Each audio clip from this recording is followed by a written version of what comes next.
Welcome to RC Racing. I'm John Hindorf on my own in the studio because Nick is away at the World Championships in Thailand. We've got action coming up from the 1/10 touring cars. Let's get across to the circuit now where Nick can give us a look at the track.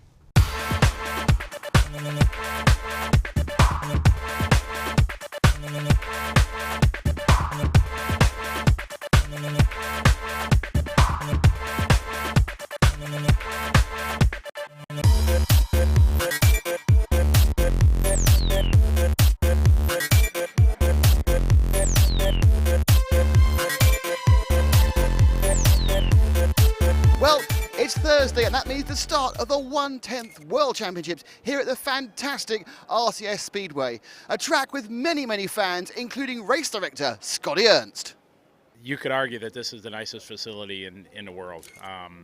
I've chose to come here for the last couple of years and race the ITC race just myself, and it's the organization, the people that own the shop. It's a family that owns it. They got grandma in there cooking in a little snack area, and husband and wife run it, and it's awesome. So let's take a look at this amazing RCS touring car track. Well, it's been completely redesigned from the 12th. In fact, the only section of the track that's the same is the central infield in front of the driver's rostrum. It's a much more open track than the 12th, and the car's going to be on full throttle from when they enter the final corner all the way down the straight until that very sharp first corner hairpin. Now, I'd expect they'll be touching about 60 miles an hour as they hit that corner. If they can handle it, then they'll be putting the speed, and they'll probably get themselves in the A final. But that's just my opinion. Let's see what the top drivers in the world think about the RCS circuit. A little bit smaller than World Championship before, but I think okay. Good size, good layout. I think the track level is pretty nice. It's a little bit different than in practice because there are more tight corners now instead of fast chicanes, but I think it will be pretty good for the Worlds. Yeah, I like this layout more than the warm-up race when we were here before. End of the main straight's tough because obviously the tyres start to overheat throughout the run, and it gets difficult to get around with a decent amount of corner speed, but apart from that, it's pretty good. I like it. Yeah, you'll brake more than normal, but I think the traction today was not as good as it maybe will be tomorrow because I think they're making new sugar water. In practice, the traction was way better than today, so I hope for more traction tomorrow. Well, a very demanding circuit that should give us some good racing. We've got to watch out for the temperature there as well. That's going to play a part on that surface. Now, here's something I'm very used to seeing with Nick at Radio Le Mans. Down to Mr. Damon in the pits. Like any motor race, the centre of activity is the pits, and the World Championships here in Thailand is no different. It's all going on behind me, so come on, let's have a look.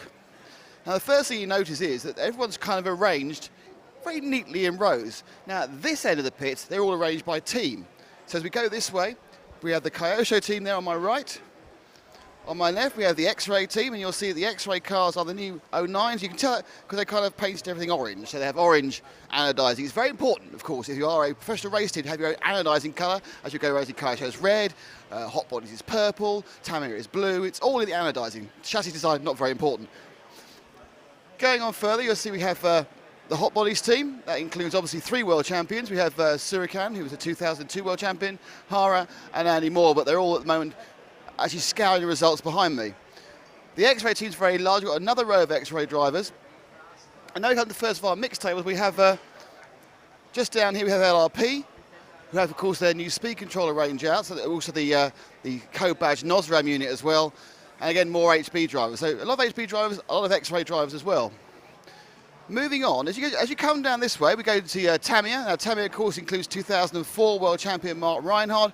A smaller team they've been having recently, but and in fact, quite a one-man team as well, because the rest of the guys, apart obviously from Gilles Groskamp, sorry, I forgot that. So it's a two-man team, I should say. Gilles and Mark, and the rest more Japanese. Again, but now as we come to this point here, this is where it all subtly changed again, because at this point we now get the national federation. So guys who aren't in the race teams, they tend to congregate by which country they come from. And it's quite different from European races, of course, because the vast majority of people here have come from the Far East. So we go down here, we have an entire table of people from Hong Kong, a table of people from Macau.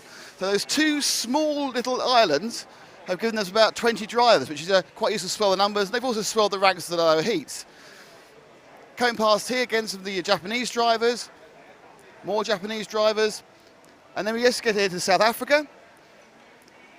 And then there's two teams decided to come up here. The first one is a team associated with the TC5. That, of course, includes the American contingent of half of the American contingent of Rick Howard. And also over here, we have Yokomo, and that's, of course, there, sitting is Masami Hirosaka, possibly the favourite for the World Championship. And this is the Yokomo team. And if you come down here again, you see it is all action. At the moment, everyone's preparing their cars, getting ready. And over there, a little smile from 4 times British champion Chris Granger. And he sits there going, "Why's your car blue, Chris?" There we are. It's all in the anodising. Yokomo have adopted the Tamiya anodising. Blue is the fastest colour. Moving here, every spare inch taken up. Very different from, of course, from the 12th event when there was quite a lot of empty space in the pits. We've got a full pit. And again, moving out here, you begin to see people who actually kind of put their cars together, spend it for themselves. So we have all sorts of speed controls, all sorts of motors mentioned, rather than when you get down to that end, which of course was the team end. It all tends to be LRP and Orion, because they're backed, of course, by Jürgen Latterbeck, who's here, as is, of course, Oscar Janssen from Orion. So that's a quick guide around the pits. As you can see, it's a lot of it, very busy, a lot going on. Everyone at the moment thinks they've got a chance. In reality, they probably haven't.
Well, it seems like everyone's talking about youth in motorsport at the moment. Lewis Hamilton, of course, the youngest ever Formula 1 world champion.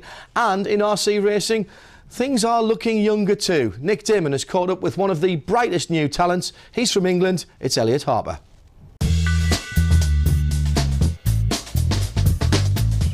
Elliot, you've achieved a lot already at the age of 15. So how long ago and how did you start in this crazy world of radio-controlled car racing? I think 4 years ago I started racing at a local club in Peterborough, and then I've just raced more and more and did a few races outdoors and really enjoyed it. So I just started from there. I know it's probably a difficult question for your answer. When did you realise you were actually quite good? I just raced more and more in the UK and just enjoyed racing, and just really it's just all about enjoying the sport and meeting the people around you. So I really enjoyed it and carried on. So, but at some point, someone's tapped you on the shoulder and gone, "Elliot, you know, you're a little bit better than Fred and Joe." And they said, you know, so at what point did you start attracting the attention of the factories? Well, I raced at a few junior championships and Mirage took me on board, and ever since I've been with Mirage from I think 2.5 years ago, and I've just started off with hot bodies and now moved to X-Ray. This year, you've won a national, British National in 10th, and then a couple of weeks ago you won a British National in 12th. I mean, that's a meteoric rise, you know, for someone who's been trying for 25 years to get close to anything. Yeah, it takes a lot of practice, but I think if you have the right team behind you and a lot of help from people, I think it was quite good, because everyone's helped me and helped me get the car good and things, so I think it's quite good. Now, you mentioned help. Now, most younger people obviously need the help, at least as far as the taxi service is concerned, of their parents, and obviously your dad's been ever present. I mean, was he a major help to begin with? Yeah, definitely. I mean, he supported me and took me to the races and things, which obviously helps, because obviously I couldn't get there. So it does help a lot having the support behind you. But technically, I mean, did you sit there going, he go, "Well, I think you should tighten your diff up," and go, "Well, I think I should do this," or did he? How quickly? You know, obviously, it's an 11 or 12-year-old. How quickly were you doing the mechanicking, and he was just sitting there, you know, going, "When do we go home?" Well, none of us knew anything about the sport when we started, so neither of us had any idea what we were doing. So I kind of just started off doing my car from day one. He obviously helped a bit with different things, but then I kind of developed my knowledge and kind of do the car all myself now. But do you have father-son rows? Yes, all the time, all the time, every day. So 2 years ago, I'm sure you watched the World Championships from on RC racing from Italy. Did you think you'd be in Thailand, representing Britain? In fact, only one of, I think, 4 or 5 English guys here. Oh no, I always watch the Worlds and think, wow, I'd love to be there. And now, luckily, I've been able to come, and it's a really nice place and really nice people. Now, you've embraced the 12th World as well as the 10th. Given your choice, though, where's your heart lie? Would you, you had a weekend and so you can either do a 10th national or 12th national? What would you rather do? I'm not sure. I think 10th touring car probably, because I've been racing it the longest. But I think 12th is also very good fun, and you can learn a lot from it. So I'd probably say touring cars at the moment, but I take 12th just as seriously and try obviously to race and do well in that as well. When you're actually racing, how much are you thinking and how much is instinct? I don't really think a lot unless you have a problem and you have to drive around the problem. I don't think a lot unless say you spin out one corner, you have to think, well, what's the problem? But usually you just drive around, because if you think, you have less reaction time. So I think if you just instinct mainly. Finally, I mean, you've come out here to Thailand. I mean, you're going to go for a holiday afterwards or just straight back to England again? I can't go for holiday because I've got school. So I've missed some time off school, so I have to go straight back. Well, we've enjoyed 2 intense days of qualifying here at the RCS Speedway in Bangkok. Let's see who's made it on the grid for the World Championship final. Taking the pole with a superb qualifying performance who saw 4 fastest time round drives and the fastest overall of the whole weekend, it's Japanese superstar and Hot Bodies team driver Atsushi Hara. Hara is of course already the 1/8 off-road world champion, which he won in America earlier this year and won the inaugural touring car world championship in 2000. In second place on the grid, it's German Mark Reinhardt, the 2004 Touring Car World Champion. Mark is a Tamiya driver, but is also, of course, well known for his exploits as European Champion, where he drove the Hot Bodies Cyclone 12 earlier this year in his home country. In third, it's young German Ronald Volker. Ronald had a superb season and just narrowly missed out winning the European Championships with his Hot Bodies Cyclone. Qualifying in 4th position, it's young Swede Victor Wilk driving the Tamiya chassis. Victor's had a great season, but he's also had a lot of bad luck recently, especially this weekend, so he'll be hoping for 3 clear runs that may see him at least on the podium here. Qualifying in 5th, it's the master himself, Masami Hirosaka of Japan. Loyal for many years to Yokomo and multiple world champion, all other electric disciplines apart from this. Can Masami finally break his touring car duck and perhaps then go on to retire as a complete champion? In 6th, Andy Moore from Great Britain. The Hot Bodies driver is currently the world champion, having won in Italy 2 years ago. He's also added European titles at both 12th and touring car since then, but he's again had some difficulties within qualifying, including losing his last run, which would qualify him about 3 further up the grid. Qualifying 7th is the surprise package of the World Championships. It's young Elliot Harper, just 15 years of age, from Great Britain. Elliot has set the world on fire this weekend because prior to this he only recently won his first British national and now he's qualified 7th amongst all the best drivers in the world. Qualifying in 8th, it's Mean V, the local X-Ray driver from Thailand. We know what Mean means, we're not sure about the V, but we're pretty sure it's a damn fine score in Scrabble. Qualifying 9th, we see the 4th Hot Body Cyclone, this one driven by Japanese superstar Hayato Matsuoka. But bringing up the rear, it's Gilles Groskamp in 10th place. The Tamiya driver has not had things his own way. A number of failures have left him bring up the grid, but he has at least made the A main. And those are your 10 starters for the main event. Well, there is the grid. Remember, it's the best 2 results from 3, 10 points for the victory. Tension rising a little bit now. Everybody wants to get this underway, and the pole man Hara does get a good start. Reinhardt down the inside already, starting to challenge though. Victor Wilke there in the yellow car in 4th position, trying to make up positions as well. But it's the 2 leaders we're watching at the moment because this is very tight. Reinhardt not letting the Japanese driver get away. Has a look down the inside, very good on the brakes there, isn't he? 2nd place car. Oh, and there's a tip! And the lead's changing, Wilke's involved as well. Oh dear me, Reinhardt, let's have a look there. Comes across the curb here. Well, he was clearly on the brakes but couldn't get his car slowed down. Wilke involved in it as well. He's dropped way back. Here's another look. Racing incident? Possibly. So let's pick up the leaders then. Well, it's Hirosaka now who's leading.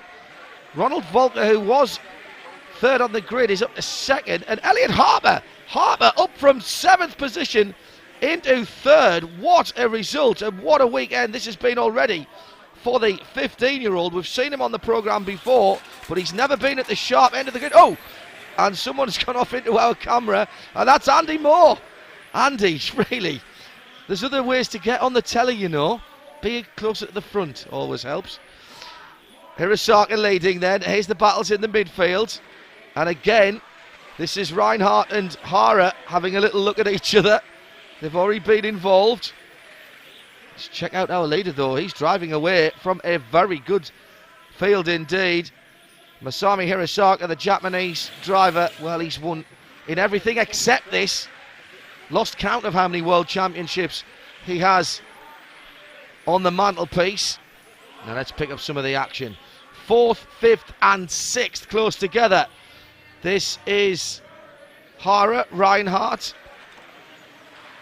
battling very close indeed. And look, the German again is super late on the brakes there into that infield right-hander. And he is putting the pressure on again.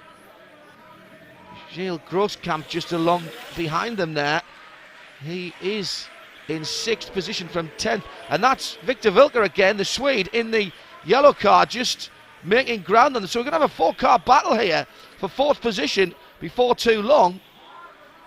And it looks to me as if they're gaining on the top 3 just a little bit. We've got a quick flash of them ahead. Yes, there they are again, just onto the infield. And Elliot Harper is having a little look there. Oh, and there's that a change of position?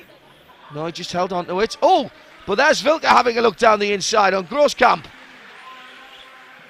Oh, where do you look here? This is tremendous stuff. Concentration at its height as they go past the pit entrance there. And back onto the infield again. And as predicted, the 4 cars now absolutely together. Remember, ahead of them, we've got Hirosaka leading the race from Ronald Volker in 2nd. And there is the leader. There's the battle for 2nd and 3rd as well. And Elliot Harper's putting pressure on Ronald Volker. The youngster, just ice cool this weekend. Came here for the experience and will go away with much more than that. A lot of talk about this young man. All of a sudden really found his form in the last few months. And beginning really to carve out a bit of a reputation here this weekend. And at the moment, in a podium position in this first race. And you can see there, he's not making up the numbers, is he? Car's just getting airborne as they go past our low camera there. There's just a little bump on the outside of that corner, and very easy just to overcook it, as Andy Moore did earlier on. Car gets airborne, you've got no grip whatsoever, and it's very, very quick there because you're desperately trying to keep the power on down this long, fast section. All of this is flat out until the braking area on the infield. 1st, 2nd and 3rd there, that's what we're watching. And Hirosaka is still out front, but he's been closed down by Ronald Volker, the German, with the Hot Buddy Cyclone in 2nd position, chasing the similar machine ahead of him. X-Ray in 3rd place in the shape of Elliot Harper there. And the 3 are very close together, and you can see we're coming down to the last knockings here, last half minute. And the lead is between these 3, and it can go anywhere. Well, we've had Harper on for a podium. Could there be more? One mistake here from either of the drivers ahead, and he could be right in for something tremendously spectacular. Looks down the inside there, can't get it done. Don't throw away the 3rd though, Elliot. Come on, got to use your head here. 2 more races to come. Best 2 results of 3. Surely Hirosaka, with his experience, has just been pacing himself. That gap has come down, but he's stabilised it now as he goes through and takes the victory with Volker in 2nd place. A win then for Masami Hirosaka, one of the real stars of the sport. Looks fairly nonplussed about it. Yeah, I came here to win, I've won, done the job. Results, though, show a contrast in fortunes for the two English drivers. Andy Moore there, just down in 7th position. There is the result. Hirosaka takes it from Volker. Elliot Harper, the youngster, a tremendous 3rd position ahead of 4th place. Atsushi Hara starting from the pole. Mark Reinhardt and he coming together early on there. Victor Vilk in 6th position. Well, let's pick up some of the stories from down in the paddock. Nick Damon is there with the drivers. Masami-san, congratulations on winning the first final. Were you surprised to win? Yes, yes, very. What was it? Was your car handling well though? Was the car going well? Car was very easy to drive, and my consent rate very good and not very aggressive, so easy drive.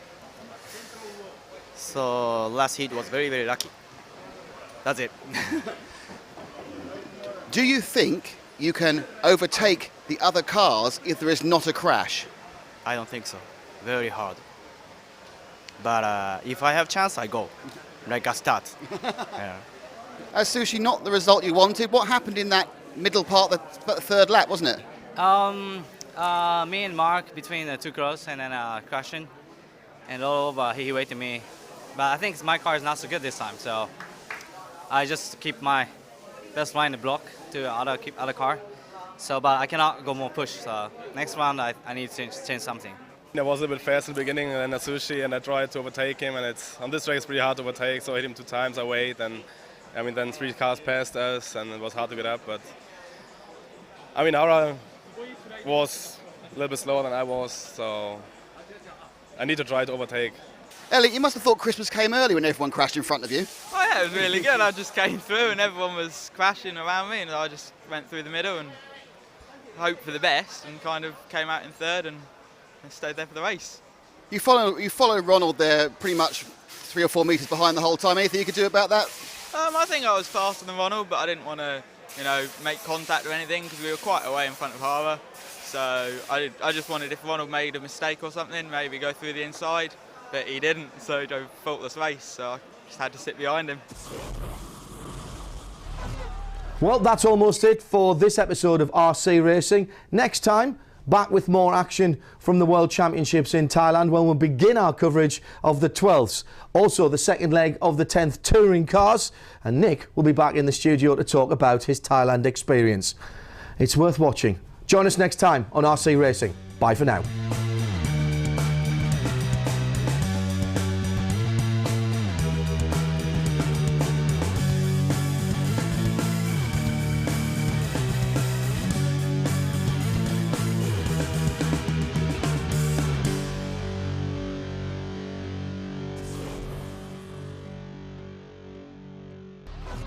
What are you laughing at?